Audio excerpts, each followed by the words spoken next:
بہت سارے مقدموں میں تو عمران خان صاحب کی ضمانت ہو چکی ہے. آج مزید 6 مقدمے ایسے ہیں جن میں عمران خان صاحب کی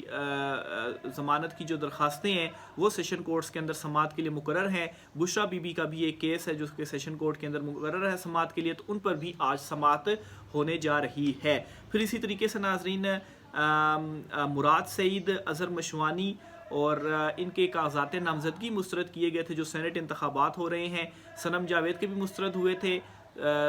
فیصل جاوید کے بھی مسترد ہوئے تھے, لیکن جو ٹریبیونلز بنائے گئے تھے پھر ان ٹریبیونلز نے یعنی کہ لاہور ہائی کورٹ میں جو ٹریبیونلز بنائے گئے تھے انہوں نے ایکسیپٹ کر لیے تھے ان دونوں کے کاغذات نامزدگی. اور اب آج جو ہے وہ مراد سعید کے اور اظہر مشوانی جو ہیں ان کے کاغذات نامزدگی بھی ریجیکٹ ہوئے تھے, اور آج انہوں نے ٹریبیونل میں جو ہے وہ انہیں چیلنج کیا تھا, تو ٹریبیونل آج ان دونوں کے بھی کاغذات نامزدگی کے حوالے سے سماعت کرے گا, اور امکان یہی ہے کہ ان دونوں کے بھی کاغذات نامزدگی آج ایکسیپٹ ہو جائیں گے اور سینٹ انتخابات میں انہیں حصہ لینے کی جو اجازت ہے وہ مل جائے گی. پھر اسی طریقے سے لاہور ہائی کورٹ میں ایکس کی بندش یعنی کہ ٹویٹر بند کرنے کے خلاف بھی کیس کی سماعت ہے. اس پر نوٹسز ایشو ہو چکے ہوئے تھے اور آج جو جواب ہے وہ جمع کروایا جانا تھا. تو یہ کچھ امپورٹنٹ مقدمات ہیں جو کہ آج جن کے اوپر سماعت ہونے جا رہی ہے. اب میں آتا ہوں جی دوسری بڑی خبر کے اوپر, اور وہ مریم نواز کے حوالے سے ہے. کے پی میں مریم نواز, آصف زرداری اور اس کے علاوہ نواز شریف کے اگینسٹ جو مقدمہ درج ہوا تھا اس کی جو تفصیلات ہیں وہ سامنے آ گئی ہیں. کچھ روز قبل علی امین گنڈا پور صاحب کی جانب سے ایک یہ وارننگ دی گئی تھی کہ جو اقدامات پنجاب میں اس وقت ہو رہے ہیں اگر وہ اسی طریقے سے ہوتے رہے تو پھر کے پی میں بھی آپ کے اگینسٹ مقدمے درج ہیں تو پھر ان کو بھی کھول لیا جائے گا. بہرحال یہ کیا مقدمہ درج تھا کیونکہ اس سے پہلے اس کی تفصیلات سامنے نہیں آئی تھی, اب اس کی تفصیلات سامنے آ گئی ہیں. بیسیکلی آصف زرداری, مریم نواز اور نواز شریف کے اگینسٹ یہ ایف آئی آر تھی جو کہ کے پی میں درج ہوئی تھی, اور اس میں ناظرین آصف زرداری, نواز شریف پر اور مریم نواز کے اوپر 2022 میں بنیادی طور پر یہ جو مقدمہ ہے وہ درج ہوا تھا, اور F I R D I Khan کے تھانہ کینٹ میں درج ہوئی تھی. اور پولیس رائے کا اس میں کہنا ہے جی کہ 2022 میں درج ایف آئی آر کو سیل کیا گیا ہے. ایف آئی آر میں غداری کے مقدمات شامل ہیں اور F I R P T I کے گزشتہ دور حکومت میں درج کی گئی تھی. تو یہ جی ایف آئی آر کی کچھ ڈیٹیلز ہیں جو کہ سامنے آ چکی ہیں. بہرحال اس وقت رانا ثناء اللہ کے بیان کو لے کر بھی ایک جو ہنگامہ ہے وہ برپا ہے, خاص طور پر عمران خان صاحب کے حوالے سے جو انہوں نے بیان دیا تھا جی کہ یا تو ادھر ہوگا یا ادھر ہوگا, یا عمران خان صاحب کے وجود کے حوالے سے کہ جب تک وہ ہیں تب تک معاملات سیدھے نہیں ہوں گے. تو اس کو یہ تشبیہ دی گئی کہ عمران خان صاحب کو قتل کرنے یا عمران خان صاحب کو راستے سے ہٹانے کا جو رانا ثناء اللہ وہ بات کر رہے ہیں. بعد میں انہوں نے یہ کلیریفائی کیا کہ عمران خان صاحب کے حوالے سے جو بات انہوں نے کی وہ ان کے سیاسی وجود کے حوالے سے تھی کہ ان کے سیاسی وجود ختم کرنے کی جو بات ہے وہ انہوں نے کی, لیکن اس سے پہلے ایک بڑا جو پریشر تھا وہ بھی سامنے آیا, بلکہ یہاں تک بھی کہا گیا جی کہ پنجاب میں کس طرح سے جو مقدمے ہیں وہ درج ہوتے ہیں ایون کہ کے پی کی قیادت کے اگینسٹ بھی, تو کے پی میں بھی کم سے کم پنجاب میں نہیں تو کے پی کے اندر رانا ثناء اللہ کے اگینسٹ جو مقدمہ ہے وہ درج کیا جا سکتا ہے اور کارروائی کا آغاز کیا جا سکتا ہے. لیکن خیر اس کے بعد رانا ثناء اللہ کی جو کلیریفیکیشن تھی وہ بھی سامنے آئی کہ سیاسی وجود کے حوالے سے وہ بات کر رہے تھے, لیکن ایٹ لیسٹ ایک چیز تو انہوں نے ایکسیپٹ کر لی ہے کہ جو موجودہ حکومت ہے یہ کوئی زیادہ عرصے تک چلتی ہوئی نظر نہیں آ رہی, اور یہ بھی انہوں نے ایکسیپٹ کیا ادھر یا ادھر بہت جلد ہونے جا رہا ہے. یعنی کہ یا تو عمران خان جیتے گا یا عمران خان کا سیاسی وجود رہے گا یا ہمارا سیاسی وجود رہے گا. لیکن ابھی تک جو معاملات چل رہے ہیں, جس طرف چل رہے ہیں, جو چیزیں دکھائی دے رہی ہیں اس کے مطابق تو مسلم لیگ نون کا جو سیاسی وجود ہے وہ تو آلموسٹ ختم ہو ہی چکا ہے. شہباز شریف کا اس ایک ڈیسیجن سے آپ اندازہ لگا سکتے ہیں جو اقتصادی رابطہ کمیٹی کی چیئرمین شپ انہوں نے اپنے پاس رکھی تھی, وزارت خزانہ کو نہیں, وزیر خزانہ کو نہیں دی, اور 24 گھنٹے نہیں اس بات کو گزرے تھے کہ شہباز شریف کو یہ جو چیئرمین شپ تھی یہ واپس دینا پڑی, اس سے فارغ ہونا پڑا, اور اسحاق ڈار اور کو جو کچھ اختیارات دیے تھے اور وزیر خزانہ کے جو اختیارات کم کیے تھے وہ واپس انہیں دینا پڑے تھے. تو نون لیگ تو اپنا سیاسی وجود آلریڈی کھو چکی ہے. جو بچی کچی رہ گئی ہے وہ بھی جلد ختم ہو جائے گی. بہرحال کے پی حکومت کی جانب سے, گنڈا پور حکومت کی جانب سے ایک اور اہم اقدام اٹھایا گیا ہے اور بیرسٹر سیف کی جانب سے یہ بیان دیا گیا ہے اور انہوں نے کہا ہے کہ تسلی چاہتے ہیں کہ پرویز الہی گر کر زخمی ہوئے یا ان پر تشدد ہوا. پرویز الہی صاحب جو ہیں ان کے حوالے سے رپورٹ سامنے آئی تھی جی کہ وہ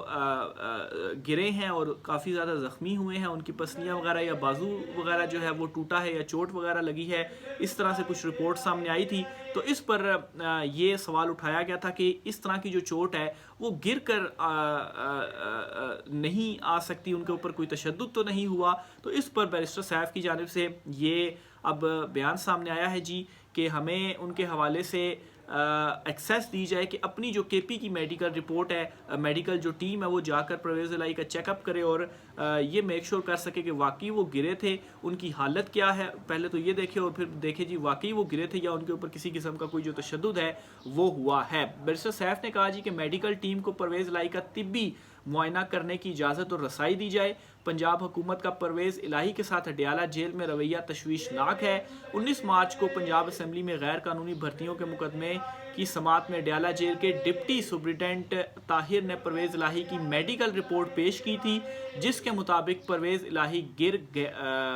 گئے تھے اور انہیں فریکچر ہوا تھا. رپورٹ میں کہا گیا تھا جی کہ پرویز الہی 17 مارچ کو واش روم میں گر گئے تھے. تو بہرحال یہ ایک بیان ہے جو کہ بیرسٹر گوہر کی جانب بیرسٹر سیف کی جانب سے سامنے آیا ہے. ابھی تک اس میں مزید کوئی پیش رفت تو نہیں ہوئی کہ انہیں کوئی ایکسیس وغیرہ دی گئی ہو. بہرحال ان کی طرف سے یہ چیز سامنے آ گئی ہے. آگے چلتے ہوئے آپ کو بتاتا چلوں کہ ڈپٹی کمشنر اسلام آباد نے پاکستان تحریک انصاف کو 30 مارچ کو اسلام آباد میں جلسہ کرنے کی جو اجازت ہے وہ نہیں دی اور جلسے کی درخواست پر پی ٹی آئی کے ریجن صدر عامر مسعود مغل نے اسلام آباد ہائی کورٹ میں بھی دی تھی اور ہائی کورٹ نے ڈی سی اسلام آباد کو 2 روز میں فیصلہ کرنے کا حکم دیا تھا. تاہم ڈی سی نے امن و امان کی صورتحال کو جواز بنا کر پی ٹی آئی کو جلسے کی اجازت دینے سے انکار کر دیا ہے اور اس معاملے میں پی ٹی آئی رہنما عامر مغل کا یہ کہنا ہے کہ وہ دوبارہ اب اسلام آباد ہائی کورٹ سے رجوع کریں گے کہ اسلام آباد میں انہیں جلسہ کرنے کی اجازت نہیں دی جا رہی تو ہائی کورٹ جو ہے وہ انہیں اجازت دے دے. پہلے 23 مارچ کا تھا لیکن 23 مارچ اور 30 مارچ 2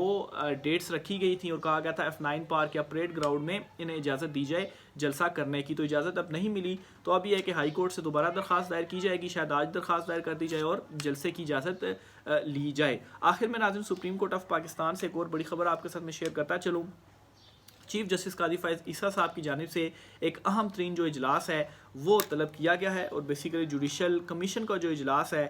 وہ آج طلب